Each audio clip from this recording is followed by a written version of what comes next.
तो मैं स्टार्ट करता हूँ।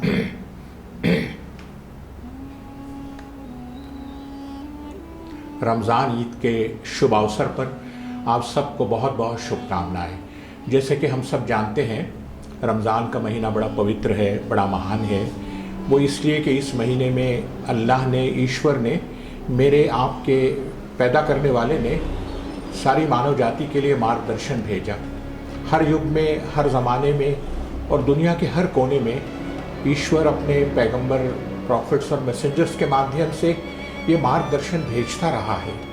सबसे अंत में ये मार्गदर्शन पवित्र कुरान के रूप में भेजा गया और पैगंबर मोहम्मद सल्लल्लाहु अलैहि वसल्लम के माध्यम से ये दुनिया में आया।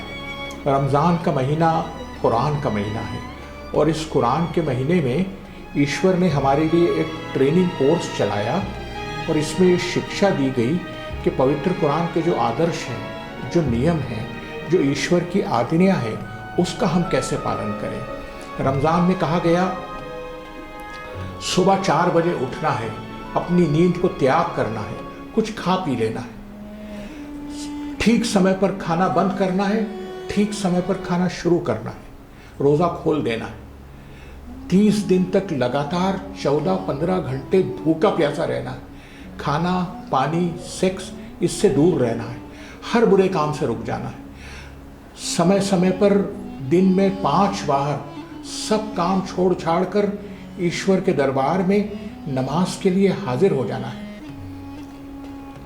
अपने धन में से 2.5% कंपल्सरी गरीबों को दान देना है। इस तरह से 30 दिन तक कदम कदम पर, पग पग पर और जीवन के हर क्षेत्र में हम ईश्वर की आज्ञा का कैसे पालन करें, इसकी ट्रेनिंग दी गई। और सच बात तो ये है कि ये पूरा जगत ईश्वर की आज्ञा का पालन कर रहा है। संसार का कण कण उसके आगे समर्पित है, उसकी आज्ञा का पालन कर रहा है। और पवित्र कुरान में जो ईश्वर की कल्पना दी गई वो यही है कि ईश्वर एक है, उसका कोई भागीदार और जोड़ीदार नहीं है। वो अकेला इस जगत का शासक, सम्राट और सृष्टिकर्ता है। उसको खाली खोली मानना नहीं है। उसको मानने का मतलब ये है कि उसकी आज्ञा का पालन हो, उसके इच्छा अनुसार जीवन बिताया जाए। और मानव की सफलता इसी में है कि वो अपने पैदा करने वाले के आगे समर्पित हो जाए, उसी तरह जिस तरह से ये पूरा संसार, ये पूरा जगत समर्पित है। एक बात और है, रमज़ान में 30 दिन तक ये भी बताया गया कि देखो, हम भूखे प्यासे रहते हैं और ये ज्ञान भूखे प्यासे रहने का सिर्फ हमारा प्रभु अल्लाह ही जानता है। हम रोज़ा रखकर घर में छुपकर खा पी सकते हैं, लेकिन हम ऐसा नहीं करते, इसलिए कि हम जानते हैं कि हम दुनिया को धोखा दे सकते हैं।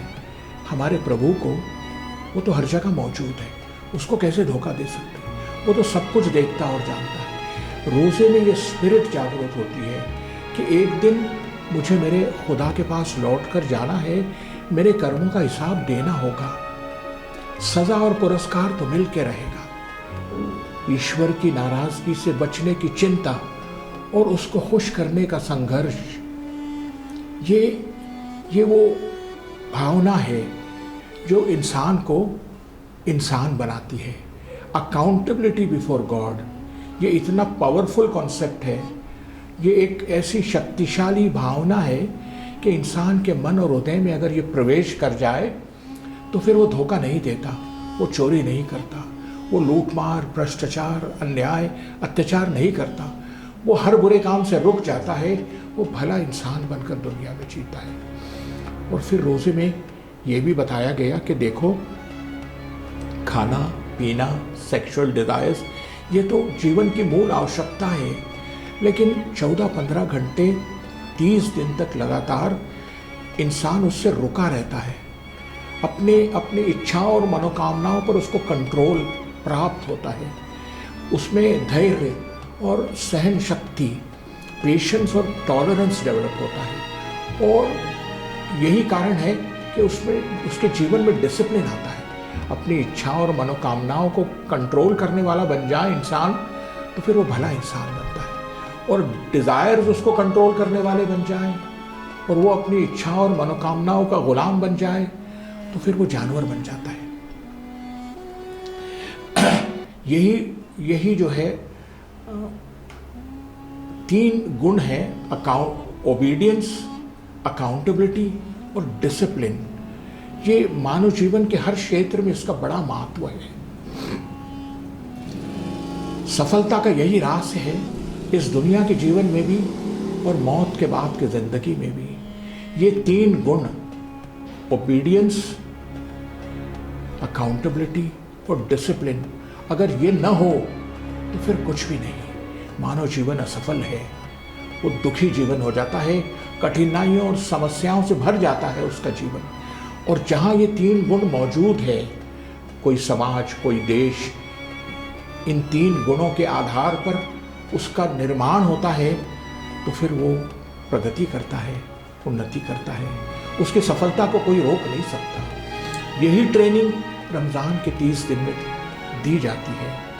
रोज़ा is not punishing the body, it is strengthening your mind, it is disciplining yourself, it is purifying your soul. लेकिन रोज़े का लाभ उसी समय होगा और उन्हीं लोगों को होगा जब लोग इसके स्पिरिट को, इसको समझकर रोज़ा रखेंगे, वरना फिर रोज़ा भी एक रिचुअल बन जाता है। Thank you.